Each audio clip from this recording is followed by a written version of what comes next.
Hello, and welcome to this week's episode of the Breaking Badness Cybersecurity Podcast. In this episode, we're sharing a panel discussion held recently entitled All DFIR to You, Getting Back to the Foundations of DFIR. The panel included DomainTools' Daniel Schwalbe, Lesley Carhart from Dragos, David Bianco from Splunk, and Sarah Sabotka from Proofpoint. We're all aware that the threat landscape is rapidly changing, but how many of us have stopped for a breath to observe if our security practices are built on a solid foundation? If you're unsure, the answer is maybe it's not. The good news is we can work to change that. This panel discusses the PICRL model, which is preparation, identification, containment, eradication, recovery, and lessons learned in reviewing the foundations of DFIR, digital forensics, and incident response, which are crucial for effectively managing and mitigating cybersecurity incidents. Yet they're often forgotten or overlooked. This was a longer discussion, so this will be part of a two-part special. So we will be airing part one this week, but stick around next week for part two. With that, Breaking Badness is next. Thanks, Callie. Welcome, everybody, to our webinar today, where we're going to be talking about DFIR, DFIR, digital forensics, and incident response. The foundations of DFIR are really crucial for effectively managing and mitigating cybersecurity incidents.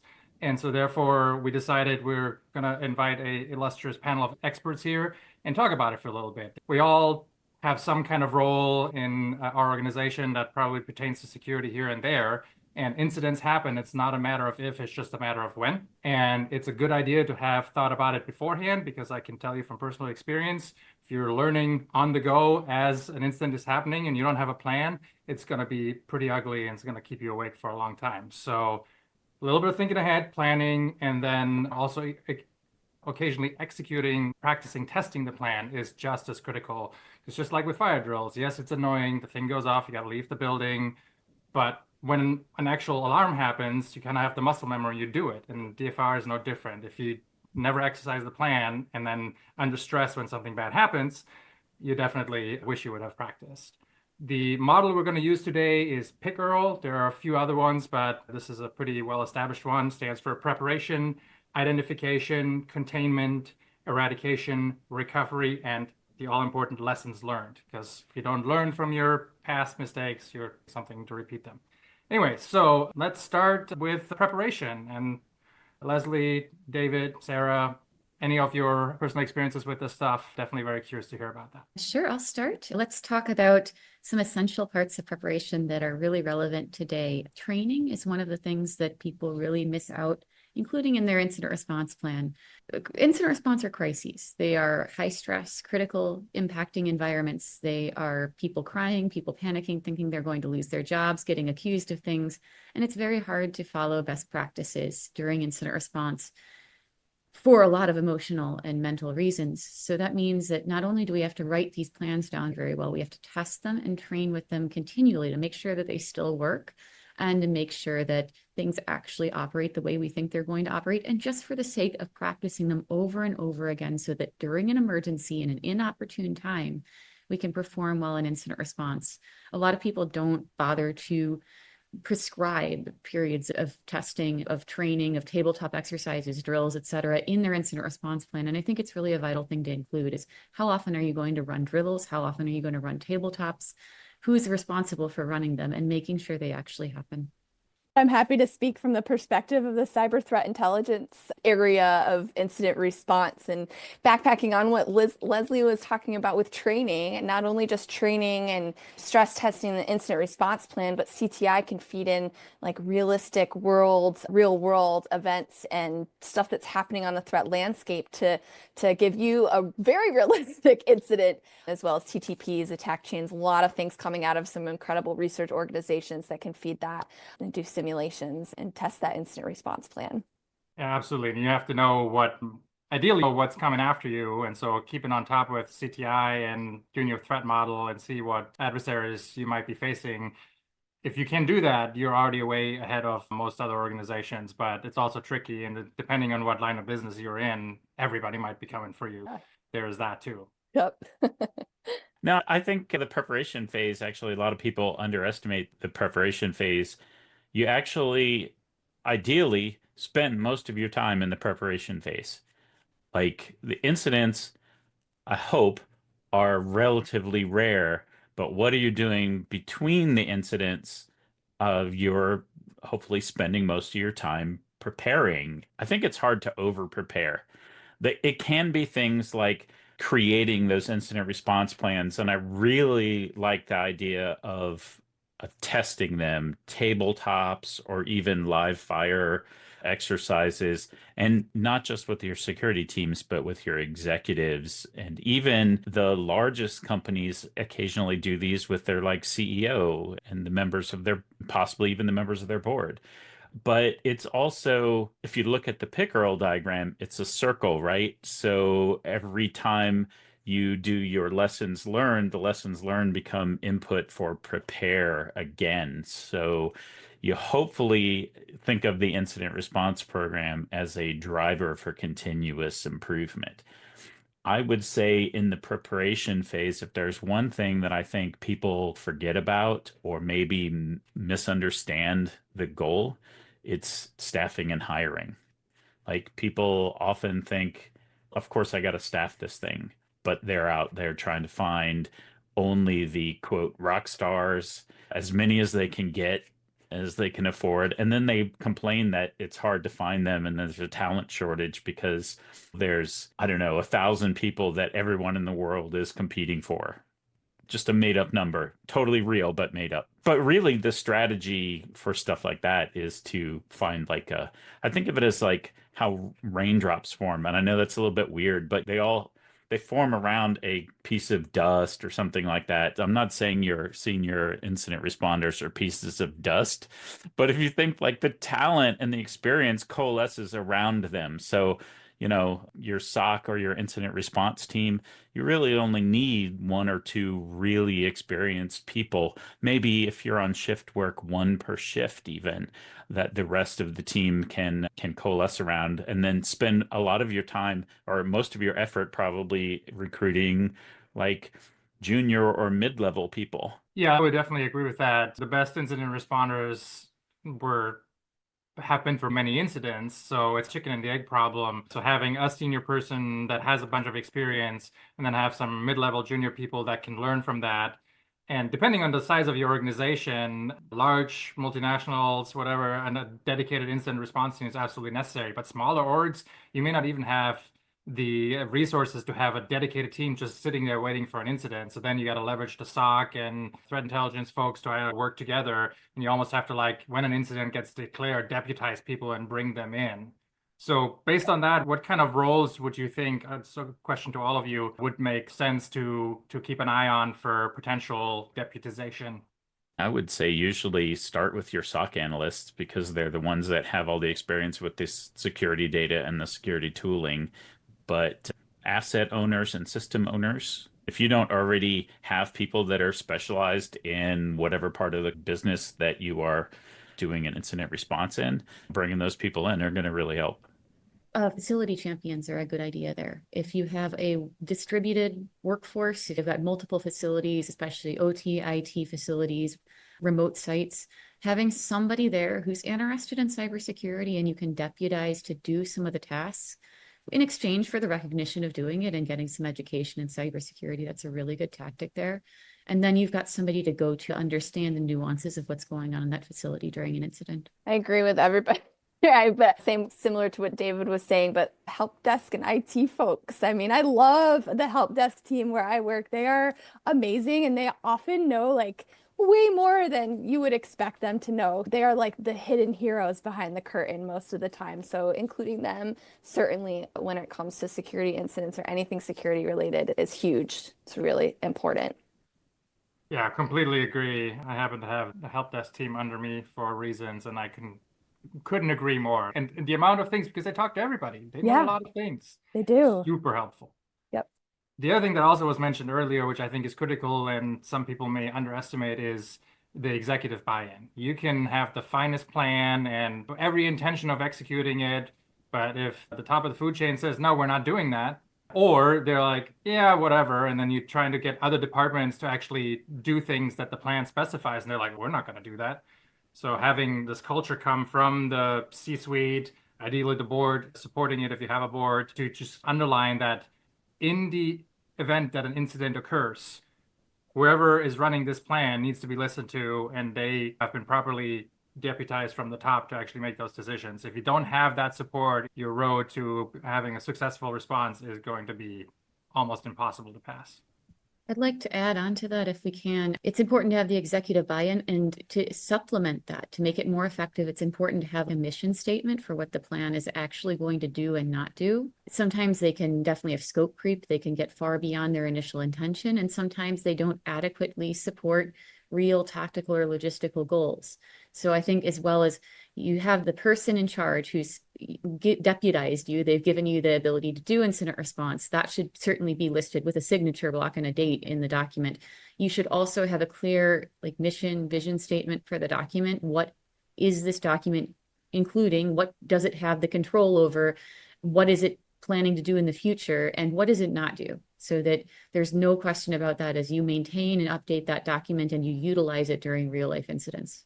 There's no time like an actual incident. You have to have somebody who takes notes and see how things are happening, because you definitely need to update the plan every time you ran the playbook, because you're always going to learn about new things or what didn't work. And if you just ignore that, then in the next time around, you're going to be no better off or even worse. So I think that's a really good point.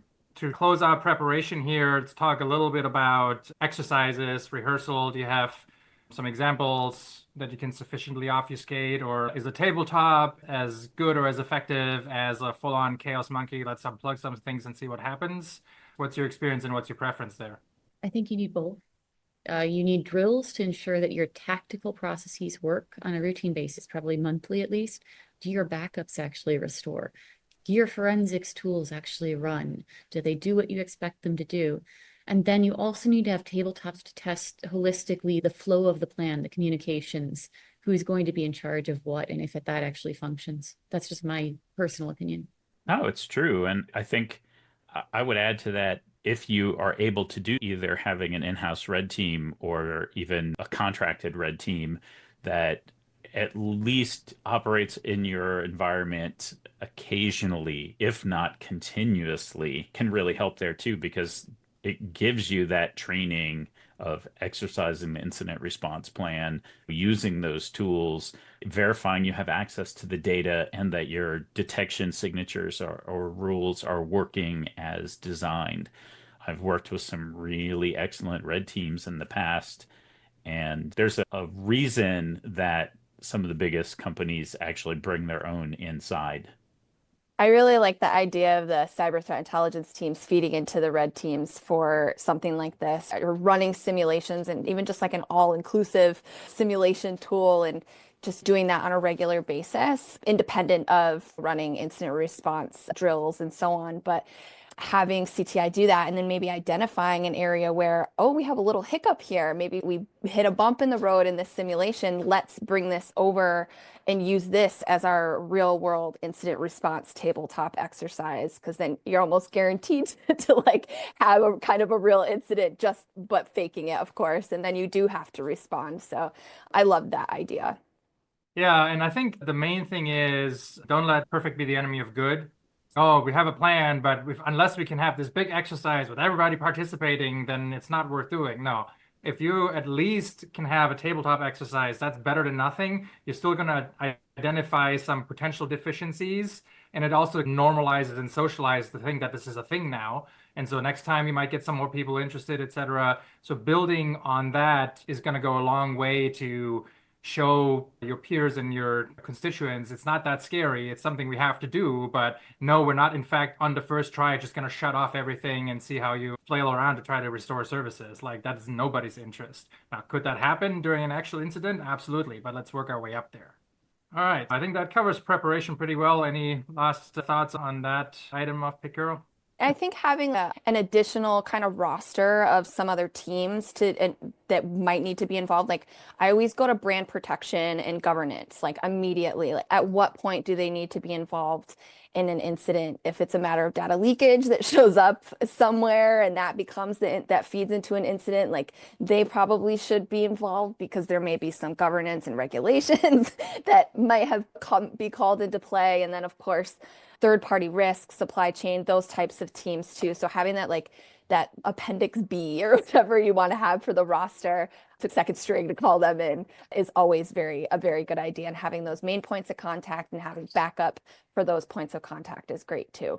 Yeah, and aligned to that, ideally you'll have some kind of crisis communications plan, which sometimes is part of the incident response plan, but it's probably, in my opinion, a good idea to have it live in parallel or separate, because you might invoke that for something else.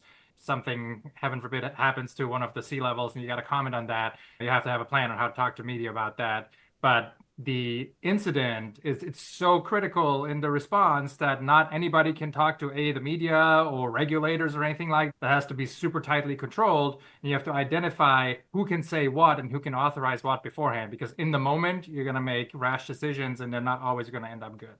Okay, that was preparation. So now let's talk about identification. One of the things I see people get wrong the most in identifying that they have an incident and quantifying it is how they measure severity of it. I see a lot of copy paste of incident response plans from templates on the internet, and they'll tend to quantify high, medium, low critical severity incidents just by copy pasting it from some template that's from 10 years ago that everybody's copied from. You really need to understand what matters to your business to say, what's a big I incident and how severe is that incident? And that's one of the initial decisions you have to be able to make very cleanly in your environment. I would spend a lot more time looking at that severity matrix in your incident response plan and understanding what's really bad, what a worst day looks like for your organization, what that really is, what can cause it, instead of just, oh, if we have 40 computers infected, no specifics on the type of malware, then we're going to call it a big I incident, or it's going to be medium severity or something. It should be directly tied to the real life impact of things in your workplace, to your finances, to your operations. I think this stage of the game is where CTI really comes in very strong to help support incident response too, because in my experience, there have been some alerts, security alerts, that somebody looks at and says, hey, this looks funky. And then they check with us and we're like, hey, yeah, that does look funky. Let's see what's going on in the landscape, or what we can see in our research, or what we are hearing from our back channel information or intel sharing partners. And then that can help enrich and maybe register it perhaps as a higher risk incident or higher severity. And then from there, that's where the ball keeps rolling. I think CTI does really well sticking in the identification phase and just continually feeding more and more information intelligence as time goes on to help really hone in on more specifics and help really identify that incident and get that full attack chain for stronger analysis. Yeah, absolutely. The identify phase is all about how you go from the raw data that's coming in, your visibility into your organization, and up to until when you engage your incident response plan. So it's all about like, how do you find out that something bad has happened? How do you prioritize it? Some incidents are not like the big I incidents. They're just maybe somebody did the wrong thing and you have to deal with it, but it only affects like the one system. It's not a business risk at that point necessarily. I think the important thing for me in the SOC is looking at all the different workflows that have to go into that and optimizing for the most common use cases. And I will say, for an example, the identification is where the SOC spends most of its time. It's the alert triage process, right? Here's all the incoming alerts. How do you pick through? And that has a very bad reputation among like many people will talk about like the influx of false positive alerts or something, totally leaving aside that it's not accurate to say that any alert that you didn't action is a false positive. But there's this idea that we're still, I don't know, 20 years that I've been doing this, we've had that you're flooded with alerts and it's too many alerts. But the idea that you have a process that you go through and you try to optimize that process to get out to get out of the process as quickly as possible. So you want to make that, is it a false positive or benign true positive or whatever, that I don't actually have to do anything about, and I make that decision very quickly. So supporting your analysts, being able to give them quick, convenient access to the data, give them the training that they need in order to figure out how to vet some of these, give them the documentation, maybe from your detection engineering team or from your vendors, about what is this rule intended to look for and how do you decide if it's really a problem for your environment, are all going to be quite helpful there. Just like paying close attention to those repeated core workflows and can really give you big benefits rather than just sending a whole bunch of people down in front of a whole bunch of tools and a bunch of data and be like, go through the alerts now and tell me. This could also be a really good step too to identify where you have gaps in your visibility as well. You have an alert, you want to chase something down, CTI feeds a detail to you, a step in the attack chain, and you're like, oh shoot, we don't have these specific endpoint logs. We're missing this registry, whatever. So that also goes back into preparation too. So this is really where lessons learned starts with identification. So yeah, there's a thing that some organizations have started doing in the last few years where they not only test their detections as they're writing them and deploying them, but they continually test them to make sure they're still working. Like you can automate certain attacks and even automate the whitelisting of the alerts so that they get recorded, but they don't get in front of an analyst, right? But then you can notice, hey, these alerts should have been tested, I don't know, on a weekly basis, but we haven't gotten any of them. What happened? Why are they no longer working? So this is my bit of a personal pet peeve, and maybe not, it might be slightly controversial, but I am of the opinion, and I've always operated my incident response actions that way, is that anything is a security incident until security says otherwise. And the reason I have taken that stance, because I've typically worked in regulated, somewhat regulated, highly regulated areas, and the regulatory and contractual obligations of what you got to do when, in which order, and who to talk to and who to notify is a nightmare.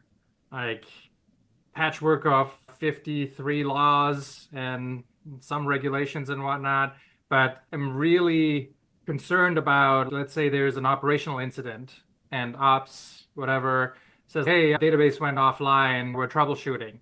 Like, okay, at least circle in security at that point. Okay, what does our threat model say? Is there something that there's a new vulnerability? Have we addressed this and that? Because sure, it could be that some disks died and we didn't detect it certain, and then it becomes a disaster recovery situation. But what if there was malicious input that caused this, and then by the time you try to clean it up, you stomp all over the evidence and then get stuck holding the bag. So I think this gets sometimes seen as security wanting to control all the things, and we kind of do, but it's all not super realistic. And so I think having that good relationship with the operational side of the house, that, hey, if you notice something, loop us in sooner rather than later. We'll have a conversation. We'll declare an incident. Yes, it's security. No, it's not security. We can still help. Still an incident response, even though if it's not necessarily caused by malicious reasons. So I think that's a key point where a lot of operational and security departments tend to butt heads on. I was just going to say that's especially relevant in the OT spaces where I work, what you just described. Of course, when the priority in those spaces is life and safety and keeping the process running. So if they see something fail, they'll do some root cause analysis, but usually the initial thing they run to is restoration, swap out the box, have it reimaged, whatever it is, based on where the system sits, whether it's low level or high level. And the problem is, in the space of industrial cybersecurity, we don't know how bad state attacks are, because a lot of those are reconnaissance, they're espionage. And when things break, 99.99% of the time, it is a maintenance issue. It is a piece of equipment failing, or it is a human error thing. But there is a small percentile and significant percentile in there where it's actually really people embedded in the systems and conducting long-term attacks, especially state-style attacks. And this temptation to just not involve cybersecurity in the root cause analysis at all is a really big deal.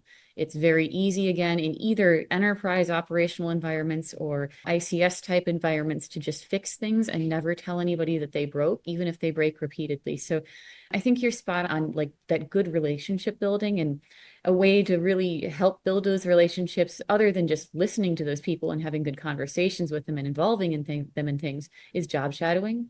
If you can get some time with your team, especially your junior people, shadowing operational personnel, whatever that in your organization, whether that's the people who do server maintenance or the people who run the finance systems or the people who run the widget maker, get them some time shadowing them, working with them to try to build a better relationship so that when things go weird, first of all, they understand what that means to some extent, and somebody tells them about it and involves them in the troubleshooting of what happened. Yeah, I was going to say there's something very similar. There's a lot of organizations, there's not that trust with the security team. The security team is just the people who sweep in at the last second and say, "Nuh-uh, nope, can't do that." And that's not a recipe for collaboration with anybody. So if you have that in your organization, that might be one of your biggest things to address, because there's just it just affects everything else, from the incident response plan that we just talked about all the way through, like, basically everything, proactive controls, anything. If you can't talk to somebody and have them recognize that you're acting in good faith, and you recognize that they're acting in good faith, and you need to come to some accommodation, then that's a major impact on your security in your organization.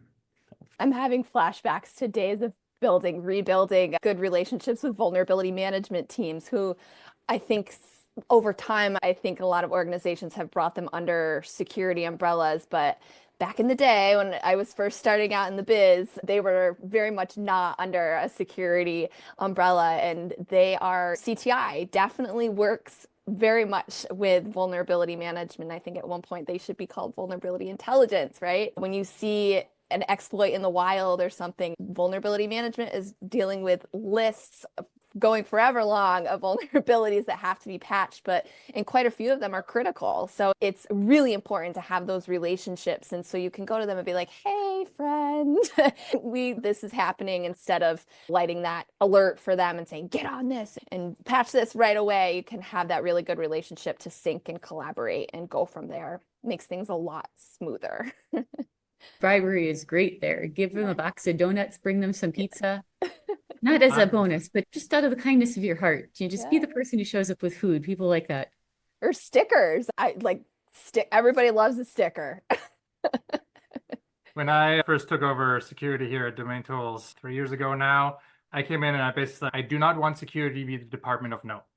This is what you might have used to at different jobs, whatever, but we're going to engage with you. If there's something you ask, the answer may still end up being no, but I will give you a reason. I will not just be like, "No, go away, don't talk to me." Because that's an attitude really that builds walls rather than coalitions. And going around, and like when we were in person, that's a lot easier, but in remote, it takes a little bit more concerted effort. But talking to people in different departments and building that relationship before you got to come to them and, "I have terrible news, I need your help," will pay off its dividends a million times over. Quick minor pivot within this, and this is another personal pet peeve of mine, so bear with me. Notification periods. So once you've declared an incident, some clocks start ticking, and I personally get really tired of clueless legislators trying to tighten down this timeline. Because what do you mean you need more than 24 hours to tell me that there was an incident? I want to know all the things. I can't possibly wait any longer than that because bad things might happen. I'm like, I hate to break it to you, bad things is happening all the time that you don't ever hear about. So let's be reasonable and not rush some things. Like, I get contracts that I have to review and 24 hours notification. I will redline this all day long. I settled on 72, which is still a stretch in terms of like battles you can win or lose. But I recall running incidents where, in the mid 2000s, it might have taken a day just to image a hard drive. Like, how possibly can I know anything until I've secured the evidence properly? And nobody wants to hear about this. They just want to hear, "Oh yeah, all your stuff was stolen. We're very sorry." So I'm curious about everybody's experience with like unreasonable timelines and what you would say an average response time that feels both reasonable and achievable from a professional accuracy point, but also like maybe not 6 months. I mean, I won't say that I consider myself an expert in this part. I'm definitely on the technical side, but it seems to me that most of the agreements that we've dealt with in the past have been a little bit, I don't even know how to say it without sounding condescending, but like maybe they didn't exactly know what they were talking about. Like the word incident on the technical side in the SOC, like we have an incident. Okay, that could just be somebody downloaded a malicious attachment from a phishing email, but didn't click on it, but they had to engage us to make sure that everything was safe, right? That's like maybe a relatively low priority incident. And then there's the whole of we lost 100 million payment card records and they went out to the internet. That's also an incident. And I'll tell you, one of them is the ones that your contract partners want to know about, and the other one usually is not. So even when you talk about like data breaches or something, it's a little bit better, but it doesn't become a breach until you verify that data actually left your organization. And maybe that doesn't line up exactly with what they're hoping. So yeah, it is difficult sometimes because I think maybe because we don't have the right words sometimes to express what they're really trying to get after, like what problem they're actually trying to solve. What I was going to add to that, which was have a glossary in your incident response plan when you do have those mistranslations. That's a great idea. Just add it to the contracts. I was going to add, I don't have too much experience with unreasonable timelines. That's always left to the incident response, our friends in incident response. But from the CTI perspective, within an incident response cycle, the unreasonable expectations that you identify, okay, what's the root cause? You got to go find it. Is something on the dark web? Just like all these crazy things which might involve having to have a crystal ball in some scenarios. But that's, I think, and this goes back to having those core skills with the donuts and the friends and like knowing how to talk to somebody and explain in a way that this isn't really possible to determine immediately with the intelligence that we have at hand. Like the dark web was a huge focus point for intelligence in at least one of my employers. So that is a hot mess down there. So it is a lot to comb through. So you're really relying a lot on your intelligence vendors and a lot of really good skills from your analysts. But just being able to smooth that out and set reasonable expectations, because it's the integrity of the information that's crucial, not so much the speed at which you're delivering it. Ideally, you want that quickly. And it's probably not something that we can solve on the security team anyway. I think we can make definitions in our plans and whatever. We have to rely heavily on the other part of our organization as the exact same reputation problem that we do is our lawyers. And so having a good, strong connection between the security team and the lawyers actually will help because we can bring them to help. Like, how do we put contractual language that helps us actually provide the reporting that we feel is most appropriate, not maybe what they technically are asking for in the first round of negotiation. Having a good relationship with legal is definitely a really good thing. It's hard to get. Most of them don't want to talk to you, but there might be opportunities where you can help them and then they realize you're not actually the bad guy. And next time you need something from them, it goes better. You need that anyway, because they should be part of your incident response plan. Yes. So you have to have a relationship of some sort with them. All right. I think we're going to move on to the next step, containment. Okay. So you did your preparation, you identified the incident. Now what? Is there anything else we should talk about forensics wise? That's a really good point. Thank you, Lesley. During the identification part, yeah, thoughts on what works and what kind of doesn't work? I will say one. As I was preparing for this webinar and I was writing down some thoughts so I could pretend to have insight for each phase, and I was like, I sometimes forget how this model, the Pickerel model, does not actually match up with what happens in the incident, right? It makes it look super easy. Okay, we're in containment and now we're going to go into eradication or whatever, but it doesn't match up. And where do you do the investigation in here? Like, you need a section in here probably between identify and contain, or even in parallel to contain and eradicate and maybe recover, where you're actually doing the incident response investigation, the digital forensics. Like, they just don't get accounted for in this model, really. It was made around 1999, and at that time, computer forensics like it consisted of yanking a hard drive out of a computer and maybe looking at it later. We've evolved a lot. We do a lot more scoping of incidents to see how far they've spread. We do a lot more analysis of memory, hard drives, network logs, etc., packets. And yeah, it's evolved into a much larger portion of the life cycle.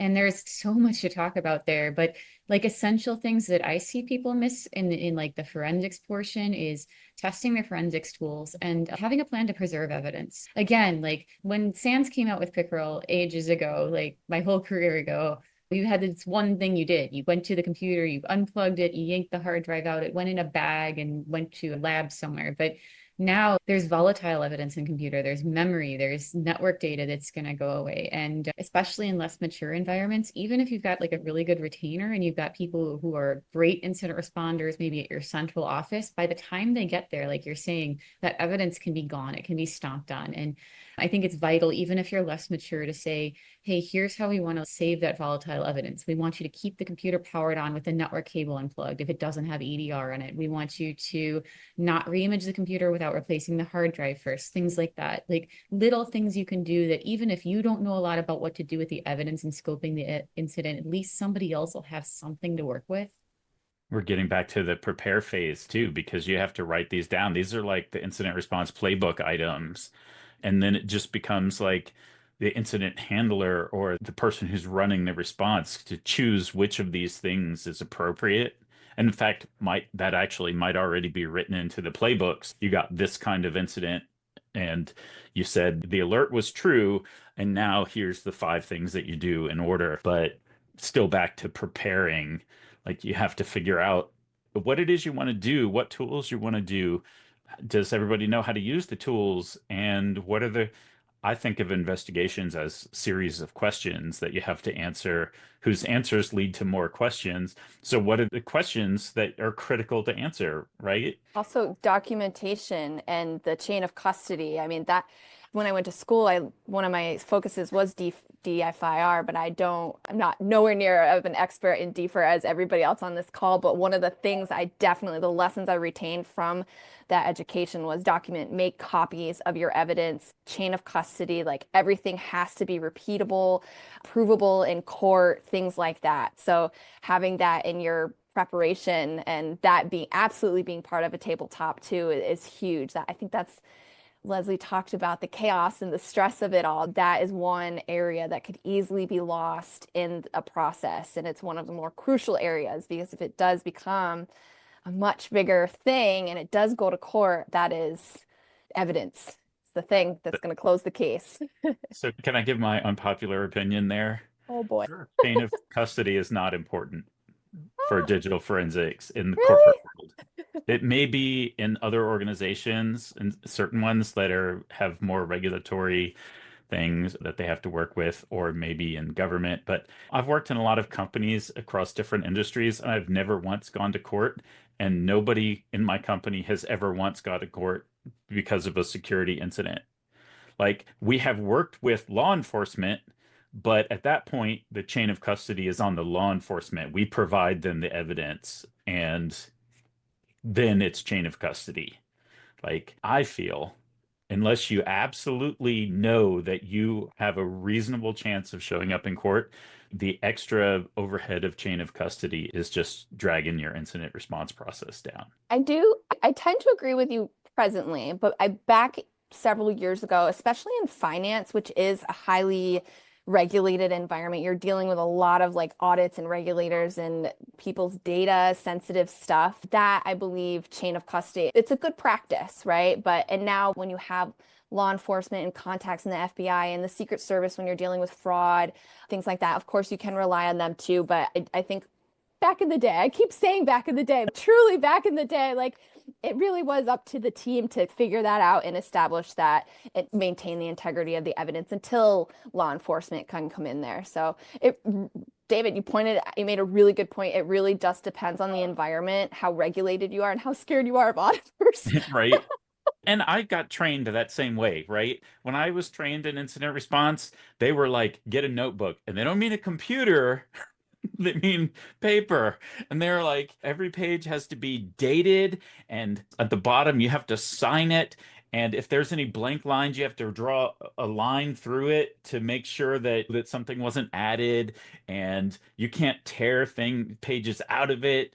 And yeah, oh yeah, it was a thing.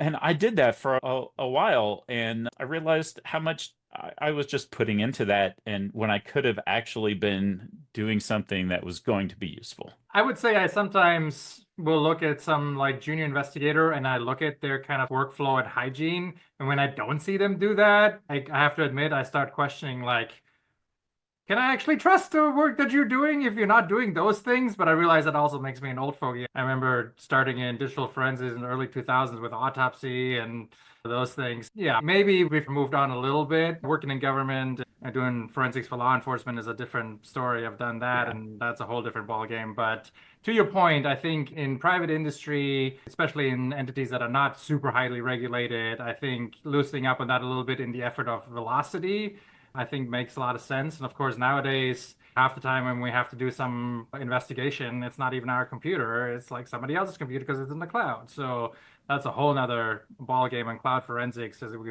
could spend another couple hours just talking about that and what a nightmare it is. Yeah.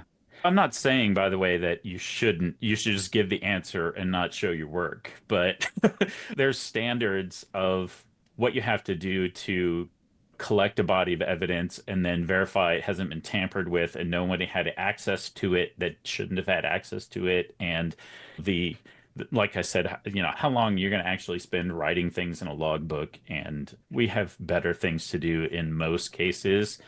But when I teach incident response kind of topics, I definitely emphasize show your work. You might not have to give me every piece of evidence that supports what you're just saying, but you should give me some and maybe save the other things in an evidence locker, like a directory somewhere. I do find the evidence locker, like electronic evidence locker, is useful, but to the extent that you can automate the integrity monitoring of those, great, but not. I'm less concerned about chain of custody and going to court. So some of the things that I've worked with, multi-million-dollar incidents, they don't go to court. Nope. All right. I think a really important part that I almost missed. So thank you, Lesley. Thank you so much for listening to part 1 of the panel discussion. I'll defer to you. Getting back to the foundations of DFIR. Be sure to tune in next week for the conclusion. We will see you next time. That's about all we have for this week. You can find us on Twitter @DomainTools. All of the articles mentioned today will be included in our blog post, which can be found at blog.domaintools.com. Catch us every Wednesday at 9 a.m. Pacific Time when we publish our podcast and blog. That's it for this week. We'll see you again next week on another episode of Breaking Badness. Until then, remember, don't drink and click.